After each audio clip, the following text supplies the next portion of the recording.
மனிதன் எதை பார்க்கிறான்? இறைவன் எதை பார்க்கிறான்? இந்த பிரபஞ்சத்தின் மிகப்பெரிய கேள்விகளில் ஒன்று இது. மனிதக் கண்கள் எப்போதும் பளபளக்கும் ஆபரணங்களையும் அடுக்கடுக்கான செல்வங்களையும் மேலோட்டமான முகத்தோற்றத்தையுமே அளவுகோலாகக் கொள்கின்றன. ஆனால் அகிலத்தை ஆளும் அந்த பரம்பொருளோ உருவங்களைக் கடந்து உள்ளத்தின் ஆழத்தையும் பகட்டுகளைக் கடந்து செயல்களின் நேர்மையையும் மட்டுமே உற்று நோக்குகிறான். உள்ளம் பெருங்கோயில் ஊனுடம்பு ஆலயம் என்ற திருமூலரின் வாக்கிற்கு இணங்க ஒரு மனிதனின் உண்மையான மதிப்பு அவனது வங்கிக் கணக்கில் இல்லை, அவன் வஞ்சகமில்லாமல் செய்யும் நற்செயல்களில்தான் இருக்கிறது. புறக்கோளங்கள் பூமிக்குச் சொந்தம், அகத்தின் தூய்மை மட்டுமே அந்த ஆண்டவனுக்குச் சொந்தம் என்ற உன்னத உண்மையை சேலம் சக்தியின் காவிய வரிகளில் ஸ்ரீகிருஷ்ணனின் இனிய இசையில் இதோ இந்த பாடல் பறைசாற்றுகிறது.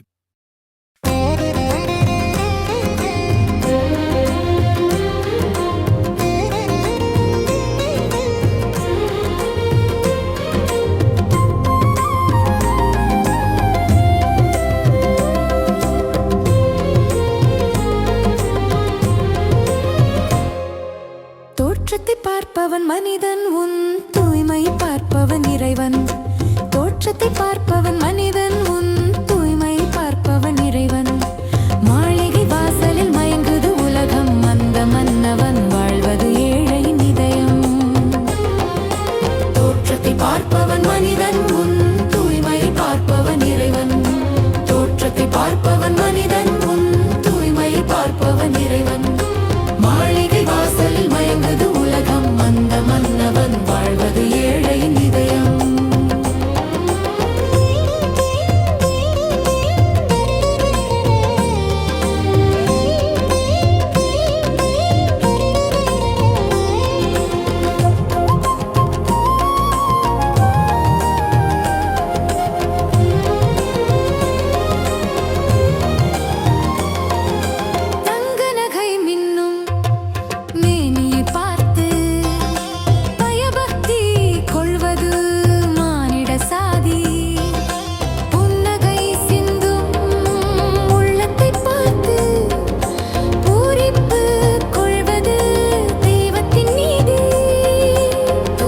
பார்ப்பவன் மனிதன், உன் தூய்மையை பார்ப்பவன் இறைவன்.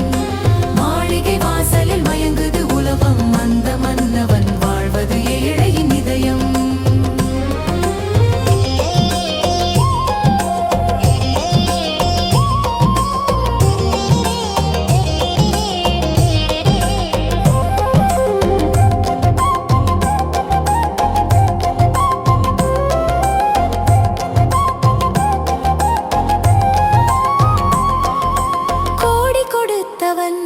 உயர்ந்தவன் அல்ல, தன் கூழை பகிர்ந்தவன் சிறியவன் அல்ல. வேடத்தை பார்த்து வியப்பவன் மனிதன், உன் விவேகம் பார்த்து ரசிப்பவன் இறைவன்.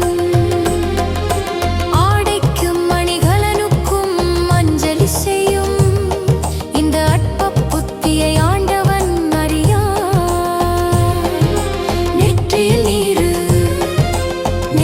வஞ்சகம் நிழலையும் தீர்க்கும் நரகத்தின் வாசகம். கண்ணுக்கு தெரிவது கங்கையின் புனிதமடா, அந்த கடவுளுக்கு தெரிவது உந்தன் புனிதமடா.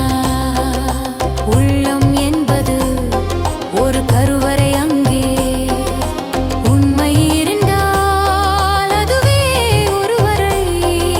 தோற்றத்தை பார்ப்பவன் மனிதன், உன் தூய்மையை பார்ப்பவன் இறைவன். மாளிகை வாசலில்